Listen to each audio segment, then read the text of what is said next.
Olá, pessoal, tudo bem? Bom dia, boa tarde, boa noite. Como que vocês estão? Beleza, queridos alunos, queridos? Vamos lá?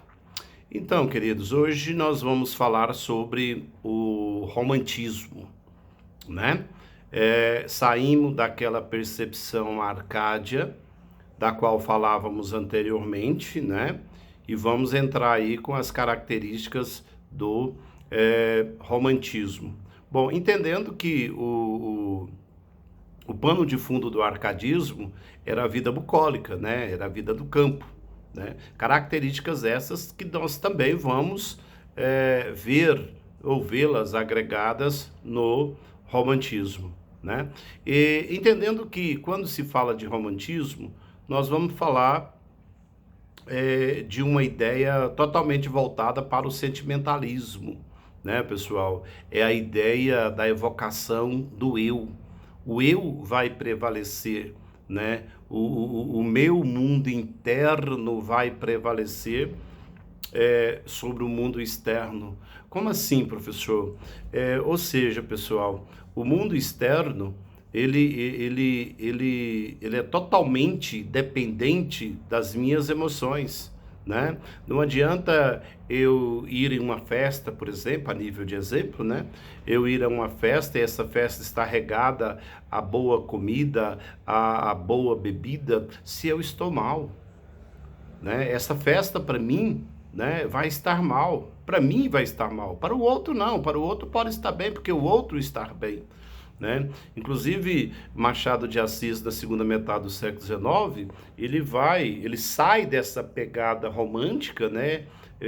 Entrando no realismo, mas ele critica esse sentimentalismo. Ele critica esse sentimentalismo, ok?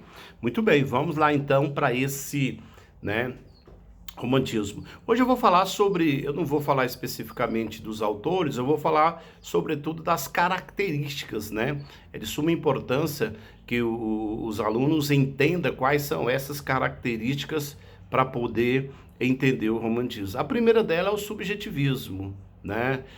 Primeiro, trata totalmente de um assunto pessoal. O assunto, ele trata de sentimento, essa realidade tratada parcialmente, totalmente parcial, né? Vocês vão ver lá como autor lá na frente que Gonçalves Dias não fala da escravidão, e a escravidão estava acontecendo, nem de outros problemas da época. Gonçalves Dias ele vai falar em Canção do Exílio, né, do que ele estava sentindo. Ó, minha terra tem palmeiras, onde canta o sabiá. Ele fala a mim, ele usa esse pronome, né, para dizer como ele estava se sentindo. E quando ele exalta a natureza do Brasil, não era para, né, fazer uma crise social, política e econômica. Não. Ele vai falar único e exclusivamente das suas emoções em relação ao Brasil. Entenderam, pessoal? É interessante, né? Por quê? Primeiro que é extremamente complicado você emitir sua opinião quando se fala de subjetividade. Por que eu gosto do amarelo e o outro gosta do verde, né? Por que eu gosto de um gênero musical e o meu colega gosta de outro? Né? Então isso aí é extremamente subjetivo. Por isso que em uma mesma música, né, se por exemplo eu entro em uma sala de aula, que é o nosso texto-contexto, se eu entro em uma sala de aula e coloco uma música, né, as pessoas vão sentir emoções diversas. Umas vão chorar, outras vão sorrir, e daí por diante. Por quê? Devido a essa subjetividade, ok? E temos também, em segundo plano, a idealização, que é literalmente a extrema valorização da subjetividade, né? Essa idealização, né, que são temas que usa a ideia da fantasia, da imaginação. Quer ver um exemplo? É o Príncipe Encantado. Gente, legal, mas alguém extremamente romântico que pode dizer, não, professor, eu discordo, ele existe. Tá, pode existir para você, mas de uma forma mais realista, isso não existe, gente, né? Isso é extremamente romântico. Agora, literalmente, eu tenho que entender que eu não vou falar somente dessa idealização amorosa. Eu vou falar no mundo, né? O mundo do pensamento. Como que os autores retratavam esse romantismo? Por exemplo, o professor de literatura é extremamente romântico quando ele fala assim, pessoal, o meu sonho é que todos vocês passem, né, tirem nota o suficiente para cursar uma graduação na Federal em 2021 ou 2022, certo? Isso é romantismo, por quê? Porque é utopia, não vai acontecer. E por que que não vai acontecer? É pessimismo? Não, porque alguns de vocês não vão querer, né? Alguns de vocês não vão querer. Por isso que a ideia romântica de um mundo melhor, né? É lógico, isso é utópico, gente, isso é utópico, né? E esse sentimentalista, esse sentimentalismo, né? Que são os sentimentalistas, que são os artistas, essa emoção, né? Nesse sentimentalismo, ele vai tratar de temas daquilo que nós vivemos ainda hoje: saudade, tristeza, ilusão, certo? E a maioria de nós sofremos, morremos justamente com base nisso, porque nós somos românticos, né? O meu sonho é encontrar uma princesa para eu me casar, um príncipe para eu me casar. O sentimentalismo, ele prega isso, mas é lógico, logo vem as desilusões amorosas. Isso acontece até hoje. Isso não é diferente, né, galerinha? E o egocentrismo. Esse egocentrismo, essa ideia aí narcisista, né, onde o eu prevalece. Esse egocentrismo.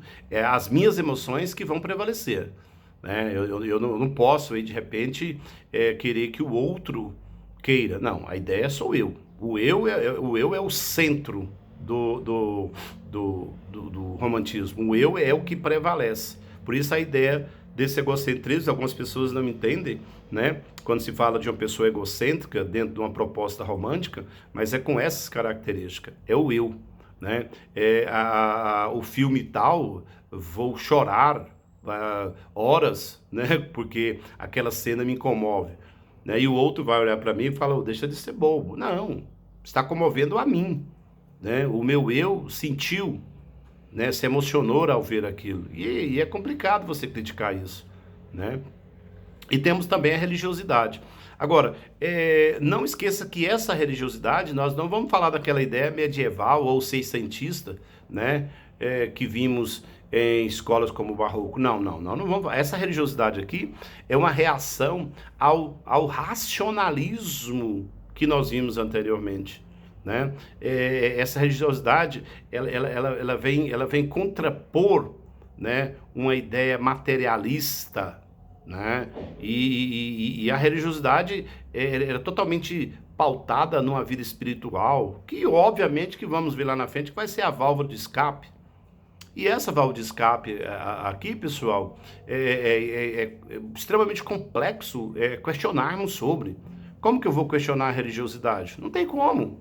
Professor, então a religiosidade, ela compõe a essência do eu? Totalmente, gente, totalmente, né? O que eu quero que vocês entendam, que em muitos momentos, esse cristianismo, essa vida espiritual, essa válvula de escape que vai ser usada lá na frente, inclusive na segunda geração do romantismo, a gente vê muito isso, né, o escapismo. Então, ainda hoje, muitas pessoas se apegam, né, à religião como forma, né, de fuga da sua vida. Então, é lógico que, inclusive lá no 19, na segunda metade do 19, o próprio Nietzsche vai questionar isso, né, chamando as pessoas, nesse caso, de ovelha de rebanho, né, pessoas que precisam de uma muleta, essa muleta metafísica da qual ele vai falar.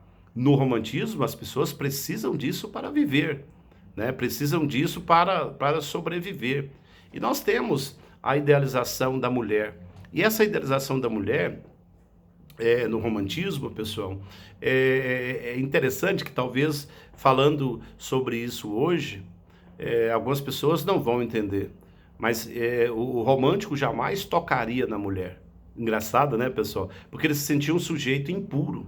E a mulher, para o romântico, era um ser angelical, né? Era uma mulher virgem, uma mulher sensual. E esta virgem, essa sensualidade da mulher, jamais poderia ser intocado por um homem impuro, né? Por um homem impuro. Agora, quem são essas pessoas, né, que têm essas características, pessoal?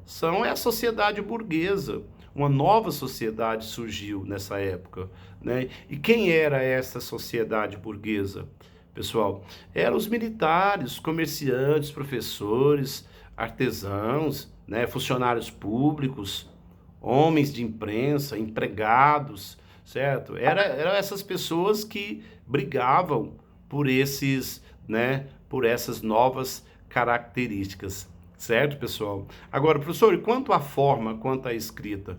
Primeiro que é um vocabulário mais simples, né? O uso da sintaxe aí de uma forma mais simples, né? A liberdade formal, inclusive essa liberdade formal vai ser vista lá na primeira geração também do modernismo, né? Uma descrição minuciosa, né? Comparação metafórica, enfim, tudo isso para explicar o sentimento, a essência da dor, da angústia, do sofrimento, da alegria.